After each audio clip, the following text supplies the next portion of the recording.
అమరావతికి సంబంధించిన ప్రధానమైనటువంటి అంశాలలో ఒకటి అక్కడ మునుగుతున్నది అన్నటువంటిది కాబట్టి ఆ ప్రాంతంలో వద్దు అంటూ మళ్ళీ తాజాగా మైసూరారెడ్డి చేసిన అంటే శివరామ్ కమిటీ రిపోర్ట్లోనే ఏ ప్రాంతాన్నైనా ఎంపిక చేయండి అని 3-4 ప్రాంతాలు సూచించి ఏ ప్రాంతాన్నైనా ఎన్నిక చేయండి, ఈ ప్రాంతం అయితే రాజధానికి అనుకూలమైంది కాదు, ఇది వరదలు వస్తాయి,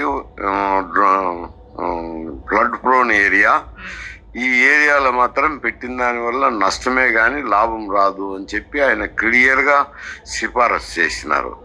కానీ ఆయన సిఫారసును లెక్క చేయకుండా కేవలం ఏదో తనకు అనుకూలమైన ప్రాంతంలో పెట్టించాలని, తన సామాజిక వర్గానికి మేలు చేయాలని చెప్పి అమరావతిని ఎంపిక చేయడం అనేది ఆయన స్వయంకృతాపరాధమే. దాంట్లో అయితే ముఖ్యమంత్రి గారిని తప్పలు పట్టచ్చు. ఎందుకంటే ఇక్కడ పెట్టడము, ఇక్కడ వరదలు రావడము, వరదల వల్ల నష్టం సంభవించడము, ఇవన్నీ అంటే నేను ఒప్పుకుంటాను. కానీ అది ఆ వరద ప్రాంతంలో ఫ్లడ్ ఏరియాలో అది పెట్టడమే తప్పు. రాజధాని ఇది బేసిక్గా ఇక్కడ ఒకటి అందరికీ తెలుసు. ఆ ఊళ్ళల్లో ఉన్న వాళ్ళకి తెలియదా, లేదా ఆ చుట్టుపక్కల ఉన్న ఊళ్ళల్లో తెలియదా, బెజవాడ గుంటూరు వాళ్ళకి తెలియదా, చంద్రబాబు గారికి తెలియదా? కానీ అక్కడే పెట్టాలనుకోవడానికి రీజన్ ఏంటంటే తక్కువలో భూమి దొరికింది, ఓ రకంగా చెప్పాలంటే ఉచితంగా దొరికింది, దాంట్లో వాళ్ళు ఇచ్చారు కాబట్టి. అంత భూమి ఈ చుట్టుపక్కల ఎక్కడిస్తారు? ఇవ్వరు కాబట్టినే అక్కడ పెట్టారు. నెంబర్ 1. రెండోది వచ్చేటప్పటికి రాజధానికి చెన్నైకి, హైదరాబాద్కి, బెంగళూరుకి ఇప్పటికి కూడా నీటి కొరత ఉంది. దశాబ్దాలు పట్టింది వాటి పరిష్కారం. ఇప్పటికి కూడా పెరుగుతున్న ఊరికి తగ్గట్టుగా మంచినీళ్ళు ఏర్పాటు చేయలేదు. ఇక్కడైతే నీటి కొరత ఉండదు.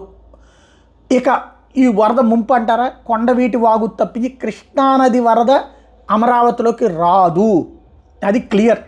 ఎందుకంటే ఇంతవరకు ఈవెన్ ఇప్పటిదాకా హయ్యెస్ట్ వరద వచ్చింది మొన్న 11.5 లక్షల క్యూసెక్కులు, అప్పుడు రాల. అంతకుముందు 11,10,000 క్యూసెక్కులు రోషై టైంలో వచ్చింది, అప్పుడు దీంట్లోకి రాల.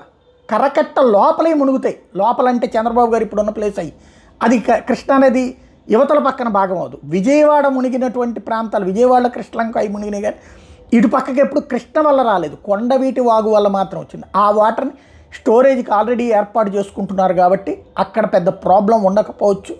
అది ఇంకా అంటే ఇంకోటి ఆల్రెడీ పబ్లిక్ సెంటిమెంట్, ఓట్లు ప్రజలందరూ అక్కడ రాజధాని అని ఓటేశారు కాబట్టి అనవసరమైన చర్చ దండగా.